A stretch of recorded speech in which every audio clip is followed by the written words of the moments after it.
This is CBC Nova Scotia News.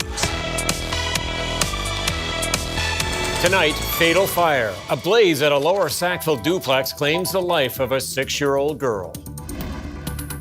Energy deal. Halifax says it will cut its greenhouse gas emissions by 24% thanks to a Queens County wind farm. And hitting the slopes, how this Cape Breton ski hill is making more snow. Quiet tonight, but a good chance of flurries back on tap for Tuesday, especially for the west. Your full forecast is coming up. Good evening. We begin with the latest on a tragic house fire in Lower Sackville over the weekend. That fire claimed the life of a 6-year-old girl. She was one of 3 children who were pulled from the burning home.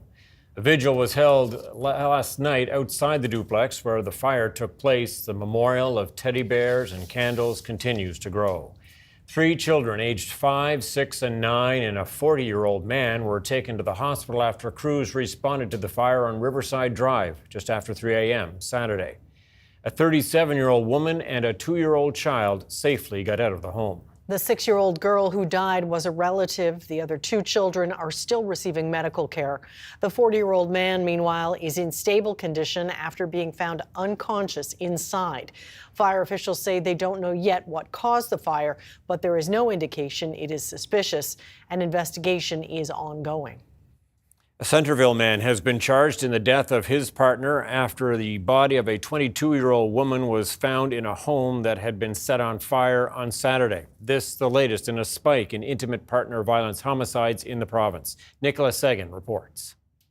It happened in this home, the 6th woman killed in 4 months, tied to intimate partner violence. Police say they responded to this home on fire early Saturday and found the body of a 22-year-old woman inside. 22 years old, so very sad. The area's mayor says the small town is shaken by the tragedy. It's a big shock to the community and very upsetting, and so many friends and relatives. Almost everybody knows everybody. RCMP say 28-year-old Justin Joseph Benjamin has been charged with second-degree murder and arson with disregard to human life. He appeared in Kentville court today and will be back at the end of the month. Benjamin was arrested Saturday on Highway 8 near Lakeele, hours after the woman's body was found in the home in Centreville. This death, the latest in a spike in violence, with 5 murder-suicides since October. It's a very concerning trend that we're seeing in the province right now. This trauma therapist says she's seeing rising levels of violence in her work, and this latest death is not a surprise. I think that we're going to continue to see this trend until we address the root causes of why men are using violence against women. In a statement to CBC News, the Transition House in the Annapolis Valley said it has seen a steep increase in intimate partner violence since 2020, saying women in rural areas face unique challenges like more isolation, less accessible transit and resources, plus closer-knit communities and strict gender norms.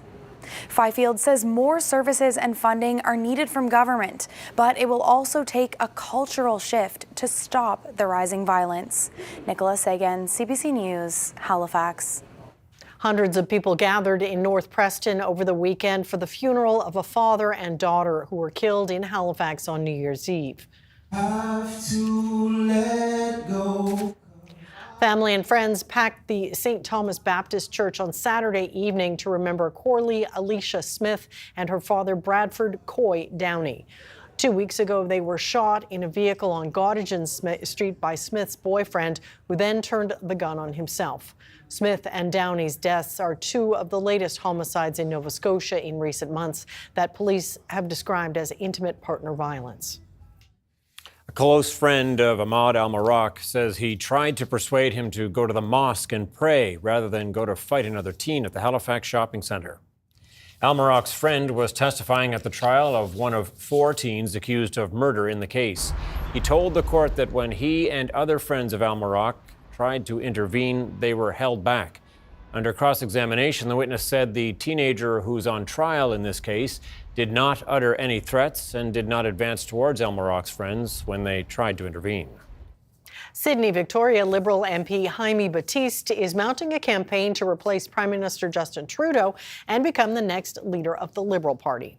Batiste made history in 2019 when he was elected as the first Mi'kmaq MP. Now he says he wants to make history again as the first Indigenous Prime Minister. The Nova Scotia MP currently serves as Parliamentary Secretary to the Minister of Crown Indigenous Relations and Chair of the Liberal Indigenous Caucus. Batiste says he's raised about $40,000 so far. $350,000 is required to enter the race.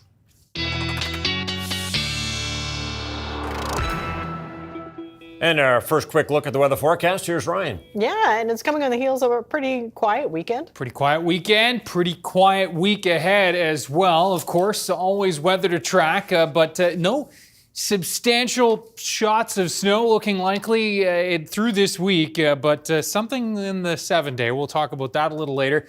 You can see as we look at the forecast for Tuesday, we are looking at kind of widespread clouds, some sun breaks, especially towards the east and central areas, and a little better chance for flurries as we push into the south and west. Note temperatures tomorrow anywhere from +1 in Yarmouth, most of us in the -2 to -4 range. A few flurries through Cape Breton tonight, and this is the system we're going to be watching, a weak clipper system that will be clipping us indeed just off to our south, and that is the Tri-County area, the South Shore, and western areas of the valley that'll get into the best chance of some bands of snow throughout the day tomorrow, but again, only looking at likely a trace to as much as 1 or 2 centimeters from this. And you can see that will then move through as we look ahead to Tuesday evening. We'll see on the back side of this system some wraparound flurries into Cape Breton and more widespread eastern and central areas of the province getting into those flurries through Wednesday. And then that system will move out. Thursday looking pretty quiet. The weekend, maybe a shower in the mix. And again, watching early next week, Tom and Amy. All that coming up. Okay, thanks, Ryan. Thank you, Ryan. Thank you. Well, people who used to be homeless in the Halifax area have started moving into 2 new shelter villages opened by the province. 85 new transitional units are now open, with 40 of them in Halifax and 45 more in Dartmouth. The new residents started moving in last week. The villages provide small units which include a bed and desk and a shared washroom and shower facility. The latest numbers estimate more than 1,100 people were in need of housing in Halifax as of last week. Nearly half of Halifax's municipal electricity will soon come from renewable energy. The city has signed on with a Queens County wind project. It says the move cuts emissions while saving money. Haley Ryan has more. A new deal will see wind energy from here in Queens County power nearly half of Halifax's corporate electricity. That could include things like large community centres or electric buses. Renewable Energy's wind farm on the Mersey River is expected to come online next year after the first 20 wind turbines are installed. Halifax's deal will see 45% of its corporate electricity come from the wind farm, cutting the municipality's greenhouse gas emissions by 24%. We can retrofit our buildings, we can choose to transition to electric vehicles, and we can buy renewable electricity from vendors if it exists. So it is inherently easier as an organization to clean our own house up first. Halifax says the move is needed to reach the city's goal of net zero municipal operations in just 5 years. Rates will start at 5% less than the current market and won't increase more than 1% a year for the next 2 decades. So it's renewable, and it will be at least the same price, if not a bit less for us. Renewal is the only company in the province, besides Nova Scotia Power, that can sell renewable energy to businesses, governments, or homeowners. President Dan Roscoe says Halifax is the largest of their 30 clients so far. Now, renewable energy is competitive with fossil fuels. It's no longer that you have to pay more to be clean and green. It's now not only competitive, but it's cost stable going forward. Roscoe says other companies are likely watching and waiting to see how renewal does before getting into the energy selling business. I think there's a lot of need for other pathways for projects to come available. The public utility is not always the best fit for every type of project. Construction will start later this year for the Mersey River site. That's on land formerly owned by the Bowater Mersey Paper Company. HRM is considering future deals with renewal that could cover about 75% of municipal electricity. Haley Ryan, CBC News, Halifax. Work is underway in the province to improve health care for people living with sight loss. As Andrew Lamb reports, advocates are working to better communication between patients and medical staff through a number of new initiatives. Shelley Adams is a Halifax advocate who's been working to improve healthcare for people who are blind or partially sighted. She says those patients can face a number of barriers, for example, with receiving meals in the hospital. A lot of people, they don't realize that the meals have been dropped off. And then even if they do, they might not be able to open the packages or know what's on the tray. Adams is blind and says she's experienced barriers herself when she's been in the hospital. The nurse will come in, they're changing every 12 hours. They come in and it's almost like you have to explain every time your eye condition, that you can't see very well, all of that, and that can be a lot. To address situations like this, Adams and a Dalhousie medical student developed a sign with tips for healthcare workers. It can be placed near a patient with sight loss. If a healthcare worker has never had any education around sight loss, this should be enough to make sure that it's a positive interaction. Since February, Tyler Harrod and Adams have also given 9 educational presentations to healthcare professionals. The sessions include information on how to improve communication with patients with sight loss. People in the hospital that have been working for 10, 20, 30 years will approach us after the sessions and just talk about how helpful it was to hear about the lived experience of someone with sight loss. Harrod and Adams have several more sessions for healthcare workers planned in the coming months. Andrew Lamb, CBC News, Halifax.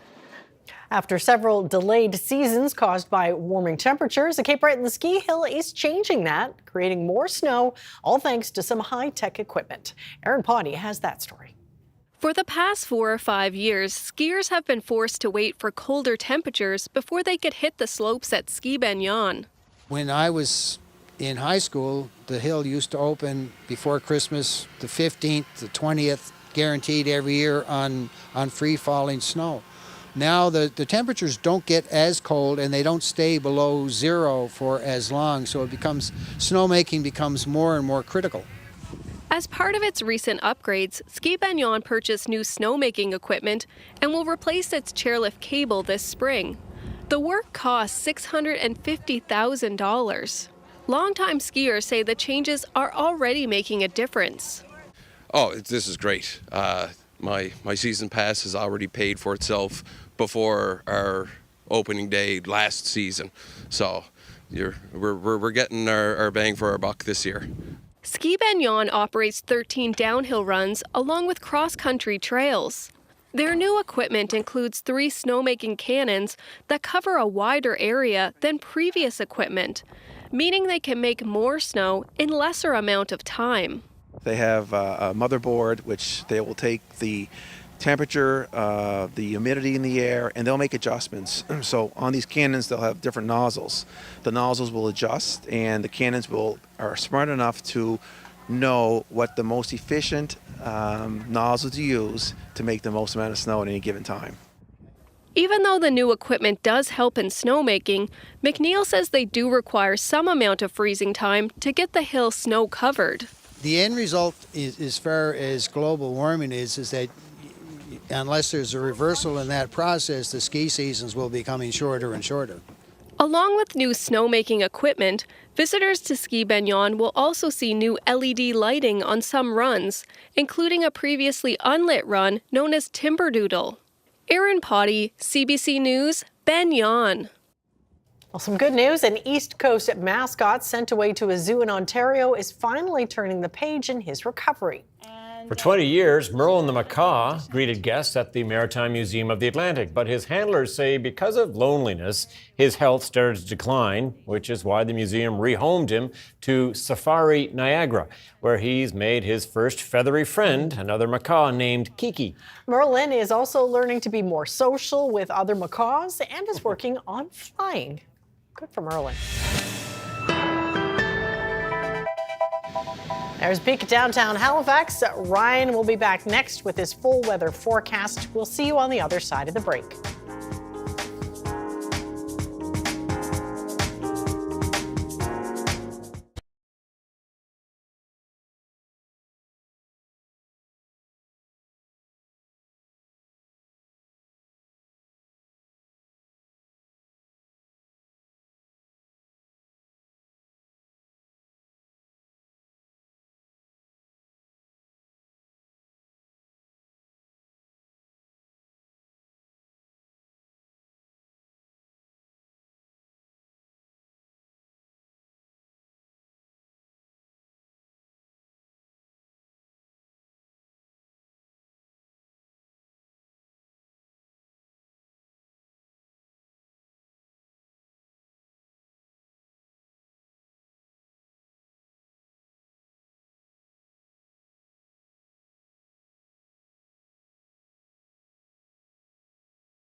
All right, well, all things considered, a quiet weekend. Not a bad weekend. Not bad at all, and it sounds like the days to come are still pretty chill.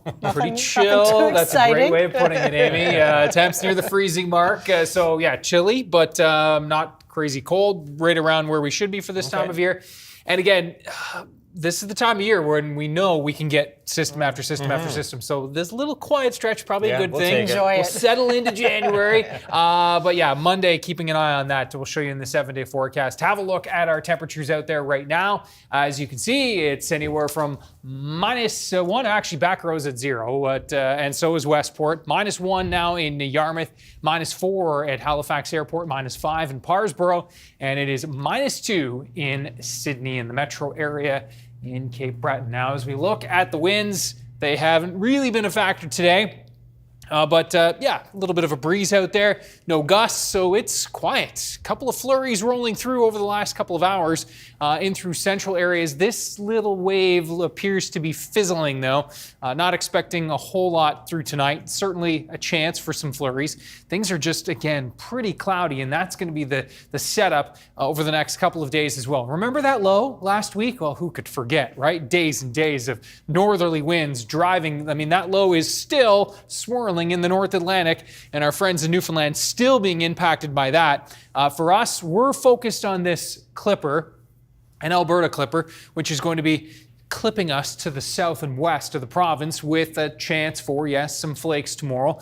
We'll be watching the southwest for our best chance to get into some bands of snow, and lots of high pressure off to the west, and yes, another unfortunate setup coming for California as this area of high pressure anchored to the north of California, and another Santa Ana wind setup coming for Tuesday into Wednesday. A bad situation there yet again. So our thoughts with those folks there as the winds, again, are really not looking good for tomorrow and into Wednesday. -22 Regina, -22 in Winnipeg, yet it's on the plus side in Alberta. As you can see, that cold air is migrating eastward. -4, as we said, in through the Halifax area right now. We're going to be dropping into the -3 for Yarmouth, but most of us generally into the -5 to -8 range, maybe as cool as minus double digits in through pockets of central and eastern parts of the mainland as we turn the page into tomorrow morning. Couple of still bands of flurries to linger through the overnight into early Tuesday morning. Those will also be at least a possibility through the day tomorrow as the winds are going to be favorable. This northwest wind is going to be favorable for some light onshore flurries here across Cape Breton. And this is the actual system. Digby, Kedgie, Liverpool, up towards Lunenburg. This is our best chance of seeing maybe a coating to as much as a couple of centimeters tomorrow locally from that. But overall, it's again, nothing to be too concerned about. Now, we are going to be looking at temperatures right near the freezing mark for Cape Breton. Light northwest winds tomorrow, 5 to 15 kilometers per hour. Into central, similar story, a northerly flow, but temperatures right around -1 to -3. And into the west, again, clouds likely a little more dominant here, and that better chance for some light accumulation throughout the day tomorrow. Some sunny breaks as well with temperatures right around the freezing mark. We're back near the freezing mark on Wednesday as well with clouds, northerly winds, a little bit stronger, likely sustained in the 15 to 20 range. And we're going to be seeing some bands of flurries as that low departs, wrapping around on the backside of this low, and those will come in across Cape Breton and the northeast. Also a chance for some onshore flurries in this northerly flow for the Tri-County area and the valley on Wednesday. So we all will run the risk for some flurries for Wednesday in what will be a cloudier day than not. And then you can see into Thursday, still looking at some lingering flurries possible for Cape Breton, but overall a quieter day Thursday with a better chance of some sunshine. There's actually a chance for some showers on Saturday. Looks like later Saturday into Saturday night, it will be the best chance to see those showers. Showers lingering into Sunday. And again, keeping an eye on Monday of next week, but it's a long way out, Tom and Amy, but certainly the signal is there that something moving through the region, so we'll keep you posted on that. All right. Appreciate that Still very much. to come. Thanks so much, Ryan. Thank you. Coming up, 2 new shelter villages open in the Halifax area to provide transitional housing for people living rough.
85 new transitional housing units for people experiencing homelessness are open in HRM. One shelter village is near Burnside Industrial Park. It has 45 single occupancy units. The other is near Thomas Riddell Drive in Halifax. It has 40. Both shelter villages opened last week and are now accepting residents.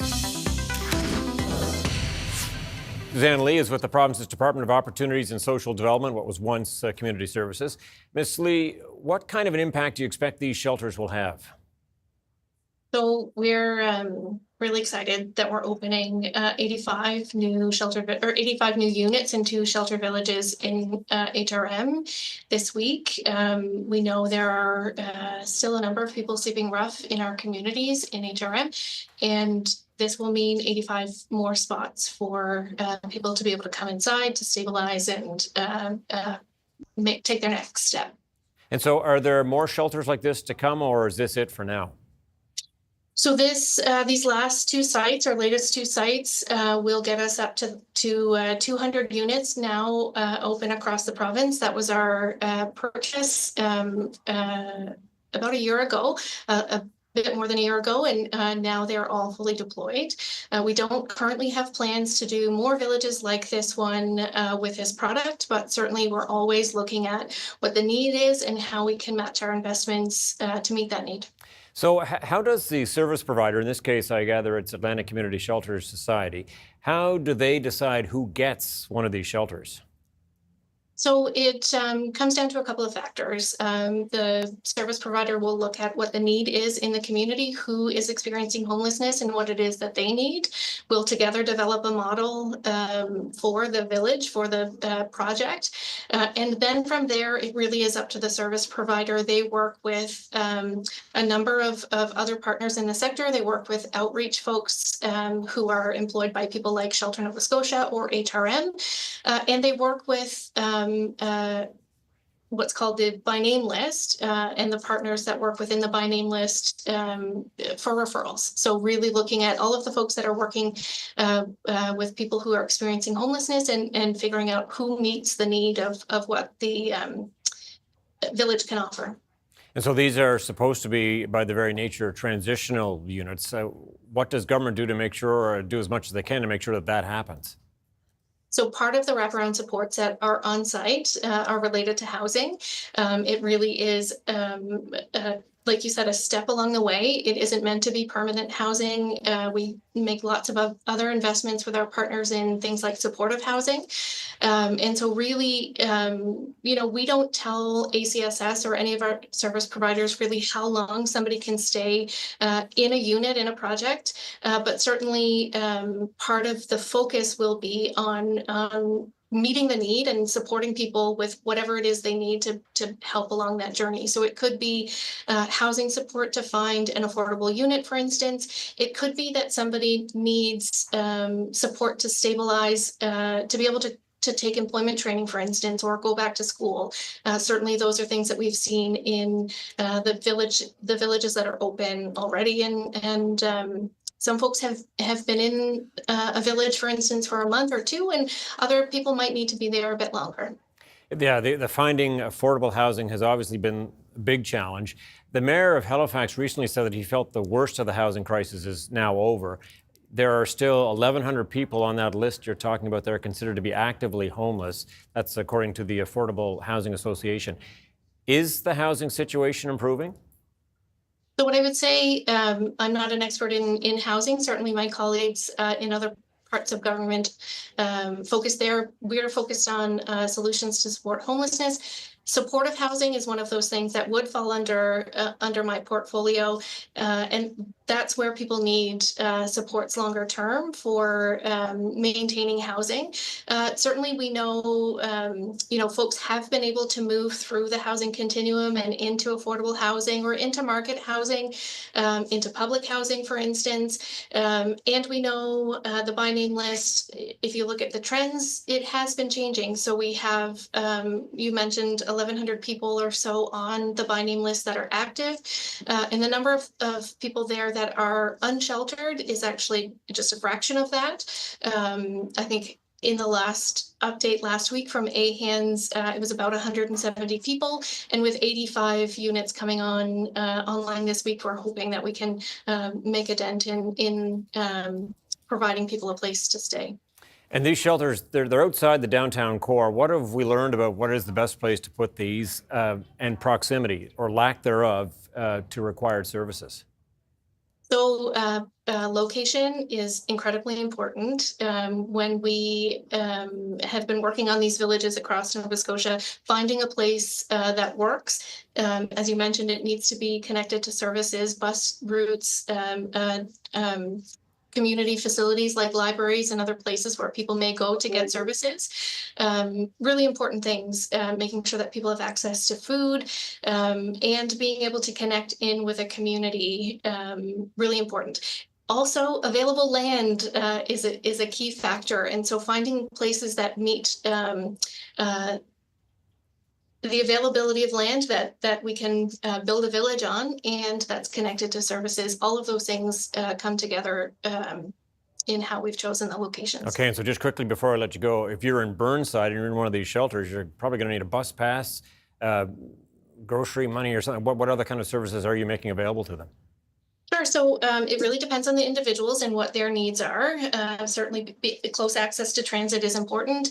If a resident of a village is an income assistance recipient, for instance, they would have access to a bus pass through that program. And if a person isn't, certainly ACSS would work with folks to understand what their needs are and what it is that they need to be successful.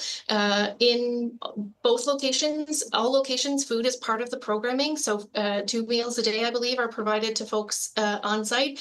And certainly we've heard from lots of organizations surrounding both sites, and in particular the one in Dartmouth about business who want to support. And food is one of those things where we've had a number of local businesses close to the community who have reached out to offer support to ACSS, the residents. And on that note, Ms. Lee, we'll have to leave it. Thank you so much. Thank you. Coming up, the death toll rises to 24 in the California wildfires as crews brace for incoming severe weather. And the British government lays out a strategy to make the UK a world leader in artificial intelligence.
Welcome back. There are fresh worries of more wildfire destruction in the Los Angeles area. Firefighters had managed to make some progress over the weekend, but now the winds are picking up again. The fires have killed at least 24 people and obliterated thousands of homes. Steve Futterman has the details. Los Angeles is on edge, facing the one thing it doesn't want. New winds have arrived. Stronger winds are coming. Severe fire weather conditions will continue through Wednesday. Please be assured that all fire departments and all law enforcement agencies in the area will be prepared. And there is fear among those who live here that their homes could be the next victims of fires that have ravaged and shocked this city.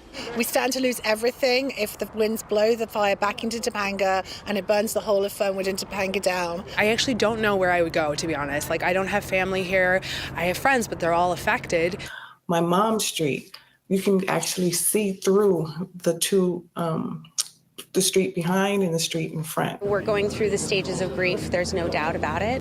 Nearly a week after these fires broke out, it's still hard to really comprehend the totality of the damage in places like this here in Pacific Palisades. And with the new winds coming up, the one thing officials don't want is a repeat. Fire crews and engine companies have been strategically pre-positioned, placed in vulnerable areas where new fires could start or previously extinguished fires could reignite. We are not in the clear as of yet, and we must not let our guard down, as we have right now extreme fire behavior. As preparations for the winds are in place, the grim search for remains among the ruins goes on. Remains of people who either wouldn't leave or couldn't leave. Also today, the first criminal charges against those allegedly involved in looting. One person was also charged with arson in a case not related to these fires. These people who've committed these crimes are facing very significant sentences. So the criminals have decided that this is an opportunity, and I'm here to tell you that this is not an opportunity. You will be arrested, you will be prosecuted, and you will be punished. The strongest winds are expected tomorrow through Wednesday. The forecast calls for wind gusts over 100 kilometers an hour. Steve Futterman for CBC News, Los Angeles. The Canadian Interagency Forest Fire Center says it's sending more resources to help California deal with the wildfires. 2 more water bombers will be departing from Quebec. That's in addition to 2 that are already there, one of which was damaged by a drone last week but has now been repaired. More than 60 firefighters and additional personnel are also heading south this week. Canada says it's monitoring the fluid situation. This is a critical week for Canadian leaders in their ongoing fight to prevent U.S. tariffs. Donald Trump will be sworn in as the next American president in a week, and his threats could be made official the very same day. Ottawa says it has plans to retaliate, but one premier says that could trigger a national unity crisis. Ashley Burke reports. After personally meeting with Donald Trump, Alberta's premier says Canada needs to get ready for U.S. tariffs next week. We do need to be preparing ourselves for the fact that they're likely to come in on January 20th. Smith spoke to Trump at Mar-a-Lago on Saturday and a golf course the next day. She says Trump seems undeterred to impose a 25% tariff on all Canadian goods. I haven't seen anything that suggests that he's changing course. So our job is going to be to work overtime to make sure that we can make the case for carve-outs if that potential does happen. The Prime Minister says if that does happen, he will take action. And we are ready to respond with tariffs as necessary. His Foreign Affairs Minister says a retaliation plan is in the works. I can't go into the details of that retaliation plan because I think it would be a bad strategy, but what I can tell you is everything is on the table. Ontario's premier, who's already threatened to cut off electricity south of the border, insists nothing should be ruled out. I'm not speaking for Premier Smith, but we have to use all the tools possible when our country's under attack economically, when our province is under attack economically. You just don't roll over. Some say anything but a united front is helping, not hurting Trump. I don't think it helps for different premiers to be delivering different messages to the United States. That just plays into Donald Trump's hands. Premiers will meet with the Prime Minister on Wednesday to all try and get on the same page. They want to know exactly what Ottawa's plan is and what's on its list of potential retaliatory measures. Ashley Burke, CBC News, Ottawa. Uncertainty over the future of the Liberal government has thrown some of its key programs up in the air. With 3 million Canadians already having access, dental care was set to expand to millions more this year. And not a single drug has been paid for through the pharmacare program. Marina von Stackelberg looks at what could happen next. This is an important tooth we want to keep around for. Dr. Brandon Doucette says he witnesses firsthand why the Canadian dental care plan is so needed. I've seen dozens of times people try to extract their own teeth with pliers, and I'm left trying to dig out whatever's left. Right now, the insurance program helps pay for dental work on 3 million seniors, children, and disabled Canadians. It was supposed to expand early this year to 6 million more people.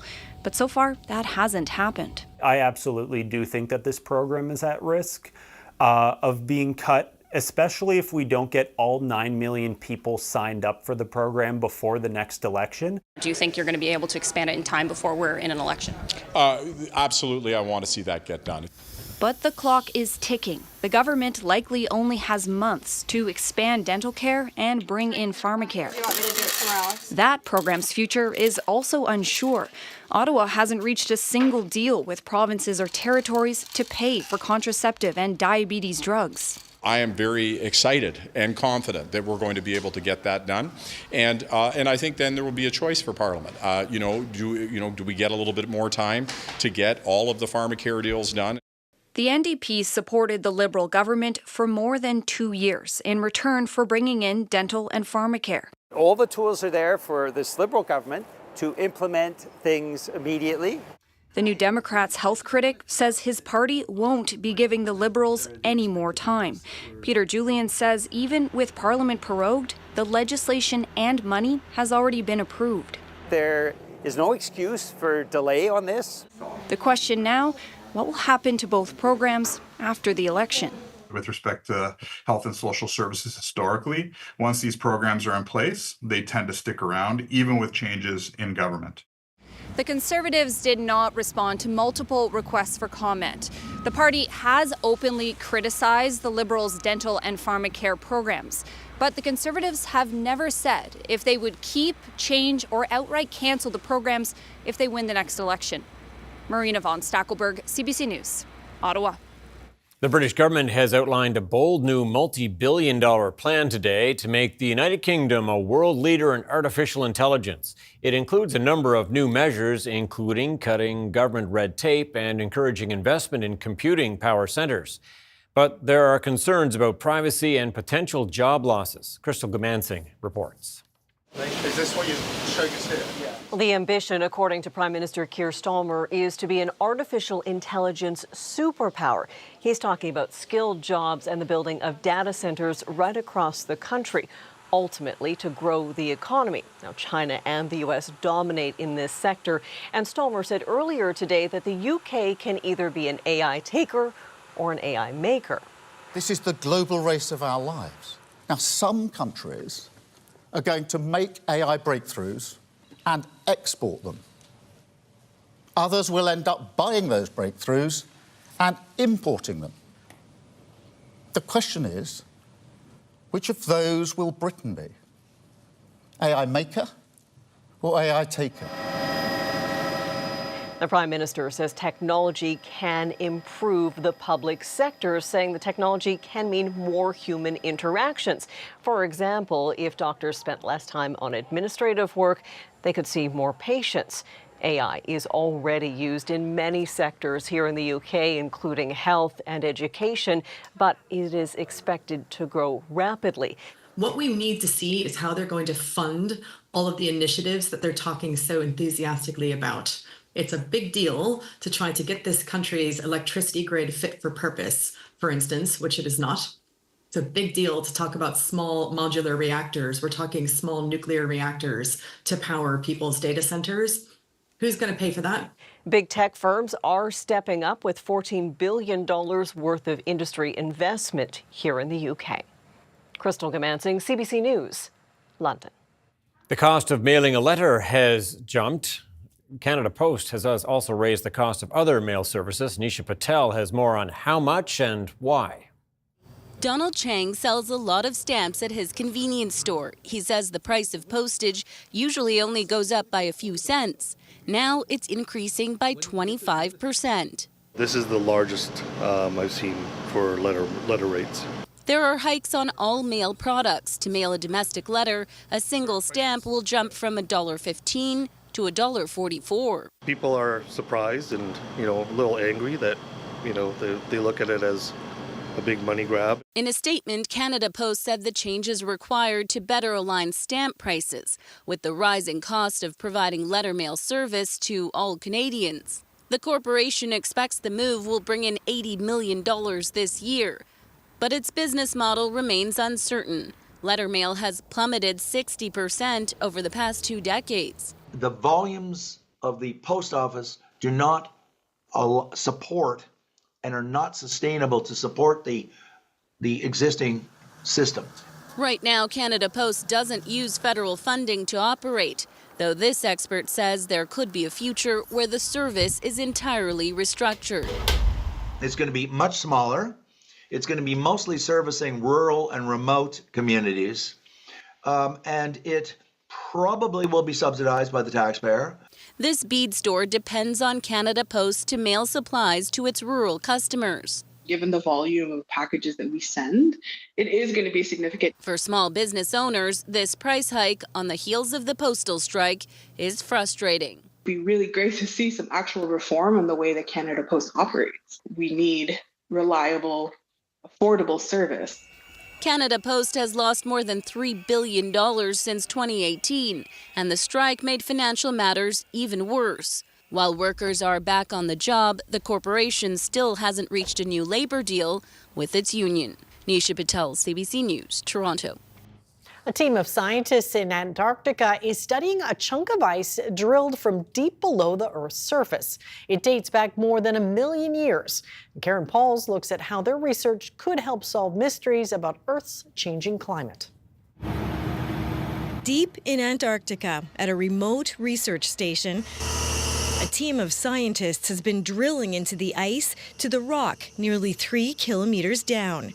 They've extracted an ice core that, when laid out end to end, is longer than 8 Eiffel Towers and provides a record of 1.2 million years of Earth's climate, the first of its kind. It's just an enormous success. We're so thrilled. Suspended in the ice are ancient air bubbles and particles scientists hope will solve a mystery about Earth's climate history.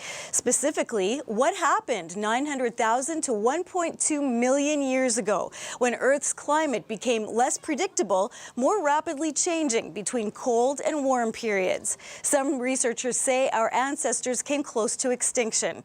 Scientists believe CO2 and other greenhouse gases were responsible. Preliminary research suggests levels then were as high as they are today. It's a riddle for us. We just don't understand what causes the climate to change like that. But this isn't the oldest ice discovered. That was retrieved last year in Antarctica by American scientists, dating back 6 million years. Princeton's John Higgins says this research is especially important at a time when some people still don't believe in climate change. Ice cores give us really a unique record of Earth's past in that they trap little bits of essentially ancient atmosphere. And so they're really the closest you can get to going back in a time machine and being able to measure what the atmosphere was like in the past, with an idea about, how those might be relevant for understanding how Earth's climate might change in the future. This latest sample is being kept at minus 50 degrees Celsius. It's being cleaned and cut into pieces so it can be transported to labs around Europe, where scientists will do their analysis. The first results expected late this year. Karen Pauls, CBC News, Winnipeg. Canada's main stock index fell almost 1% today, weighed down by losses in energy, technology, and utilities, while the U.S. markets were mixed. Here's a look at the numbers as we head to break.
All right, yeah, not too much to get too excited about in the weather forecast, and we're okay with that because, as Ryan says, things can change. You've got to keep your powder dry, so to speak, because you know more winter's coming. It's a marathon, yes, right? It is not a race. We're just slowly but surely working our way through January here. And yeah, we know like the second half of winter can often be the most ferocious here across Nova Scotia and in the Maritimes. Let's have a look at our viewer picture of the day. Nothing ferocious about this picture. As we look and zoom in on Guysborough County and McPherson Lake. Now, we visited McPherson Lake before. Sharon and Wendy, thank you so much for sharing this. Just a fantastic picture. So Blast much of color there. Gorgeous, gorgeous. Yeah. We'll be back to McPherson Lake again if it's looking like that for sure. Thank you so much again to Sharon and Wendy. Now, as we look at our forecast for tomorrow, temperatures anywhere from 1 on the plus side, Yarmouth, Digby, and Shelburne counties. Most of the province in that 0 to -3 or -4 range. The winds are going to be relatively light for tomorrow, which will be a nice change from the last couple of weeks, and similar winds to what we had on Saturday. Though again, we will be seeing this system tracking through. Flurries in the northeast tonight. There's the system that's going to be, coming in to the south and west across basically the Gulf of Maine. And so the best chance of seeing some light accumulation will be close to that low, or we could see a couple of centimeters. Flurries continue in through Cape Breton in the northeast and across the Gulf, and that low will then start to depart into Wednesday. We'll see kind of a wraparound north to northeast flow behind that system. Onshore flurries are going to be the name of the game for Wednesday. The valley, the Northumberland shore into Cape Breton, and that's going to be the case even into Wednesday night. We'll see some lingering onshore flurries even into Thursday for Cape Breton and the northeast. Also, the chance for some sunshine on Thursday and Friday. Some showers likely to mix in on the weekend before something maybe on Monday. Monday. Okay. Thanks, Ryan.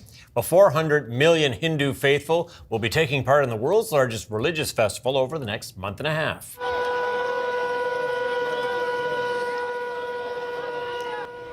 The festival takes place every 12 years, which is already the largest gathering of humanity on the planet and can be seen from space. They will be bathing in the Ganges River, a ritual meant to cleanse them of sin. This year's festival is drawing enormous crowds because it is the 12th observance in a cycle spanning 144 years. That's impressive. There you have it. That's it for us tonight. Thanks so much for watching. We'll see you next time. Good night. Good night.